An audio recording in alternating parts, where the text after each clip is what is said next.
नमस्कार दोस्तों, हार्दिक स्वागत है आप सभी का फिर से एक बार हमारे चैनल वास्तविक जानकारी पर। दोस्तों, इस कार्तिक मास में जिस सबसे खास दिन की हम लोगों को प्रतीक्षा रहती है वो आ चुका है और ये दिन है देवउठनी एकादशी का। साल की सबसे बड़ी एकादशी होती है देवउठनी एकादशी। और इस दिन अगर हम लोग तुलसी जी की मिट्टी से और एक चुटकी हल्दी से ये विशेष उपाय कर लेते हैं तो पूज्य गुरुजी कहते हैं कि आपके घर में कभी भी आर्थिक समस्याएं नहीं आएंगी, व्यापार नौकरी अच्छे से चलेगा, घर में लड़ाई झगड़ा हो रहा है तो वो होगा और आपको भी धन धान्य की प्राप्ति होगी, मान सम्मान की प्राप्ति होगी, संपदा की बढ़ोतरी होगी। ये दिन बहुत ही खास है क्योंकि इसी दिन माता तुलसी का शालिग्राम भगवान से विवाह होता है। तो चलिए जानते हैं इस विशेष उपाय के बारे में, लेकिन उससे पहले एक प्रार्थना, अगर आप चैनल पर नए हैं तो कृपया चैनल को सब्सक्राइब अवश्य कर लें। देखिए, ये देवउठनी एकादशी साल की सबसे बड़ी एकादशी इसलिए होती है क्योंकि इसी दिन माता तुलसी का भगवान ग्राम से विवाह होता है। इसी दिन भगवान अपने 4 महीने की योग निद्रा के बाद जागते हैं और संसार के संचालन का कार्य पुनः शुरू करते हैं। इसी दिन से हम लोग अपने शुभ और मांगलिक कार्यों की फिर से शुरुआत कर देते हैं। नया घर लेना हो या फिर शादी विवाह करना हो या फिर नया व्यापार शुरू करना हो, कुछ भी नया कार्य करना हो तो फिर इसी दिन से हम लोग शुरुआत कर देते हैं। इसलिए ये देवउठनी एकादशी बहुत ही खास होती है। इस वीडियो में हम लोग पूज्य गुरु बताए गए कुछ बहुत ही खास उपायों के बारे में जानेंगे। अगर ये उपाय आप कर लेते हैं तो गुरुजी ने कहा कि आपके जीवन में कभी भी धन संपदा की कमी नहीं होगी। चलिए जानते हैं गुरुजी द्वारा बताए गए सबसे पहले और सबसे खास उपाय के बारे में जो आपको इस देवउठनी एकादशी में जरूर करना है। देखिए, आप सभी जानते हैं कि इस दिन माता तुलसी का विवाह होना है, तो आप अपने तुलसी जी के पौधे की जिस प्रकार से पूजा प्रार्थना करते हैं वो सारी पूजा कर लीजिए। जिस तरह की आराधना करते हैं या फिर उनका विवाह करवाते हैं या जिस भी प्रकार से उनकी पूजा करते हैं, वो सारी पूजा करने के बाद आपको तुलसी जी के पौधे के नीचे जो मिट्टी होती है वो थोड़ी सी ले लेनी है। थोड़ी सी सूखी मिट्टी आप ले लीजिए और एक चुटकी हल्दी ले लीजिए और साथ ही साथ एक लोटा जल ले लीजिए। लोटा आप तांबे के पात्र में भी ले सकते हैं या फिर इस स्टील के पात्र में भी ले सकते हैं। इसी लोटे में आपको ये दोनों सामग्री थोड़ी थोड़ी डाल देनी है। एक चुटकी हल्दी डाल लीजिए और मिट्टी डाल लीजिए और साथ ही साथ थोड़ी सी तुलसी जी की मिट्टी आप अलग से बचाकर रख लीजिए। अब देखिए, आपने ये जो जल तैयार किया है, आप पूरे लोटे को जल से मत भरिएगा, थोड़ा सा जल तैयार करिएगा और इस जल के मिश्रण को आप अपने घर के हर एक कमरे में छिड़काव कर लीजिएगा। आप अपने मंदिर में छिड़काव कर लीजिएगा, अपने किचन में छिड़काव कर लीजिएगा क्योंकि किचन में माता अन्नपूर्णा का वास होता है, इसलिए किचन में जरूर करिएगा। आप जिस कमरे में रहते हैं उस कर लीजिएगा, आप अपने आंगन में कर लीजिएगा।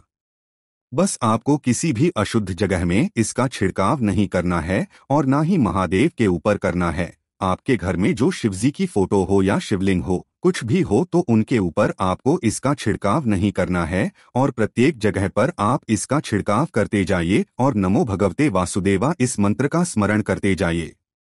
पूज्य गुरु जी कहते हैं कि इस दिन यानी देवउठनी एकादशी के दिन तुलसी जी के आसपास का जो होता है वो बहुत ही शक्तिशाली होता है। वो हमारी मनोकामनाओं को परिपूर्ण करने के लिए होता है। इस दिन सारी दैवीय शक्तियां तुलसी जी के आसपास वास करती है और हमारे सारे मनोरथों को पूर्ण करती है। देखिए, इस प्रकार से आप अपने घर पर इसका छिड़काव करने के बाद एक लाल कपड़ा ले लीजिएगा, उसमें थोड़ी सी मिट्टी रख लीजिएगा। तुलसी जी की मिट्टी आपने जो थोड़ी सी अलग से बचाकर रखी है उसको इसी लाल कपड़े में रख लीजिएगा और साथ ही साथ एक हल्दी की गांठ रख लीजिएगा।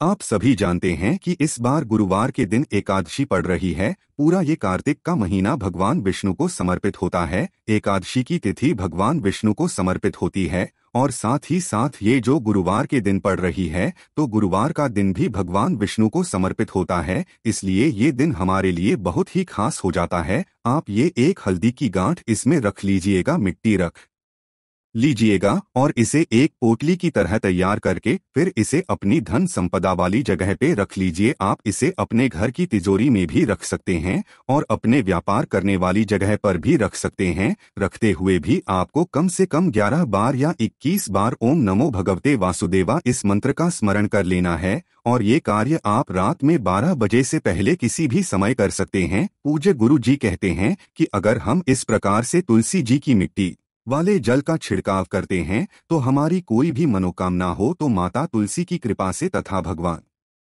विष्णु की कृपा से बहुत ही जल्द परिपूर्ण हो जाती है और हमारे घर में धन संपदा का वास होता है। माता लक्ष्मी स्वयं हमारे घर में विराजमान हो जाती है। इसलिए आप इस विशेष उपाय को इस देवउठनी एकादशी में जरूर करिएगा। अब इसके बाद बात करते हैं पूज्य गुरुजी द्वारा बताए गए दूसरे खास उपाय के बारे में। देखिए, ये उपाय तो आपको महीने 2 महीने में जरूर कर लेना चाहिए।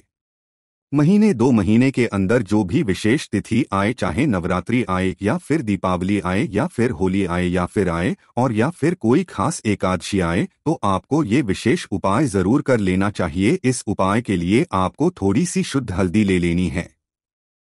हल्दी एक चुटकी ले लीजिए, इसी में आपको जल मिला लेना है। आप कोशिश करिएगा कि इस एकादशी में आप भगवान नारायण को जिस जल से स्नान कराते हैं, देखिए आपके घर में शालिग्राम हो या फिर लड्डू गोपाल जी हो, उनको आप जिस भी जल से स्नान कराएं उस जल को आप इस एक चुटकी हल्दी में मिला लीजिए, यानी इस हल्दी को आप की तरह तैयार कर लीजिए। अगर आप जल से स्नान करा चुके हैं और आपके पास जल नहीं है तो फिर आप थोड़ा सा गंगाजल इस हल्दी में मिला लीजिए। अगर गंगाजल भी नहीं है तो फिर आप अपने घर का शुद्ध जल इसमें थोड़ा सा मिला लीजिए और इस हल्दी को एक की तरह तैयार कर लीजिए। अब इस लेप से आपको सबसे पहले एक स्वास्तिक बनाना है किसी भी भगवान विष्णु के मंदिर में। अगर भगवान विष्णु का मंदिर आपके पास नहीं है तो माता लक्ष्मी के मंदिर में चले जाइए, और अगर माता लक्ष्मी मंदिर नहीं है तो किसी भी केले के वृक्ष में बना दीजिए। अगर केले का वृक्ष भी नहीं है तो किसी भी आंवले के वृक्ष में आपको ये बना देना है। ये स्वास्तिक आपको इन चारों जगहों में से किसी भी एक जगह में बना देना है। आपको अपनी अनामिका उंगली से सामने आपको समझाने का प्रयास किया जा रहा है। आप अपनी अनामिका उंगली से इन चारों में से किसी भी एक स्थान पर स्वास्तिक बना दीजिएगा और 11 बार ओम नमो भगवते वासुदेवा इस मंत्र का स्मरण कर लीजिएगा। फिर बाद दूसरे नंबर पर आप अपने घर का जो मेन गेट होता है उसके ऊपर वाली दीवार में बना दीजिएगा। अगर आप पहले से ही स्वास्तिक बना चुके हैं तो उसके ऊपर फिर से ये स्वास्तिक बना दीजिए। स्वास्तिक बनाते हुए आप फिर से 11 बार ओम नमो भगवते वासुदेवा इस मंत्र का स्मरण कर लीजिएगा। फिर तीसरा स्वास्तिक आपको अपने घर के मंदिर में बनाना है और बनाते हुए फिर से आप ओम नमो भगवते वासुदेवा इस मंत्र का स्मरण कर लीजिएगा। और चौथा स्वास्तिक आपको माता तुलसी के पौधे नीचे बना देना है। देखिए, अगर आपने गमले में या फिर बाल्टी में या फिर किसी भी पात्र में तुलसी जी का पौधा लगाया हुआ है तो उसी में आपको स्वास्तिक बनाना है। स्वास्तिक बनाते हुए फिर से आपको 11 बार उसी मंत्र का स्मरण कर लेना है। इसके बाद आपको भगवान नारायण से प्रार्थना कर लेनी है कि आपके जीवन में जो सुख, समृद्धि, मान सम्मान, यश, संपदा, वैभव इन सब की कमी है वो बढ़ाने की कृपा करें। अगर आपकी कोई विशेष मनोकामना है तो उसके लिए प्रार्थना कर लीजिए। मन में दुर्भाग्य बना हुआ है तो उसको दूर करने के लिए प्रार्थना कर लीजिए। कोई भी मनोकामना है तो उसको पूर्ण करने की प्रार्थना कर लीजिए और फिर वापस आ जाइए। गुरु जी ने कहा कि इस देवउठनी एकादशी में जो भी व्यक्ति इन 4 जगहों पर स्वास्तिक बना देता है तो यकीन मानिए माता लक्ष्मी की कृपा से, माता तुलसी की कृपा से और साथ ही साथ भगवान नारायण की कृपा से उसकी हर मनोकामना परिपूर्ण हो जाती है। तो दोस्तों, ये उपाय भी आप जरूर करिएगा। अब जानते हैं गुरुजी द्वारा बताए गए तीसरे उपाय के बारे में। देखिए, इस उपाय के लिए भी आपको एक लोटा जल ले लेना है। लोटा आप तांबे का ले लीजिए और जल आप अपने किचन से ले लीजिए। फिर इसी के साथ आपको ले लेना है एक गुड़ का टुकड़ा, एक छोटा सा गुड़ का टुकड़ा ले लीजिए। इसके बाद आपको थोड़ा सा शहद ले लेना है, 1-2 बूंद या 4 बूंद आप शहद ले लीजिए। और सबसे आखिर में आपको ले लेना है एक बेलपत्र।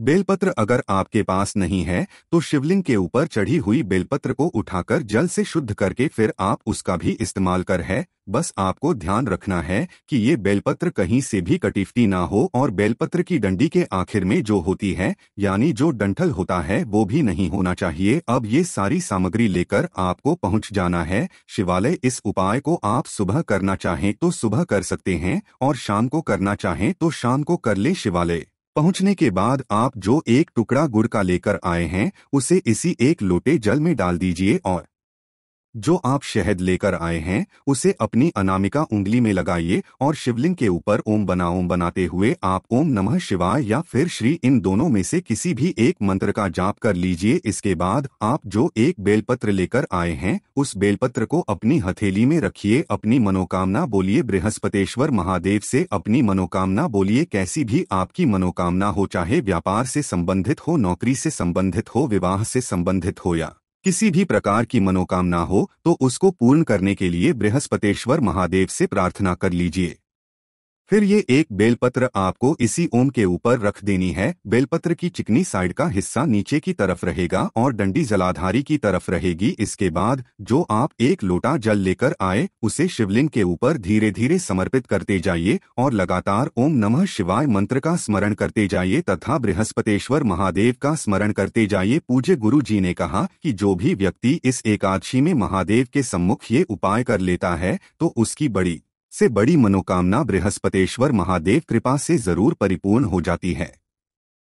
तो दोस्तों, ये थे गुरुजी द्वारा बताए गए 3 बहुत ही खास उपाय। अगर आपको जानकारी अच्छी लगी हो तो वीडियो लाइक करिएगा। ओम नमः शिवाय, हर हर महादेव, जय शिव शंभू।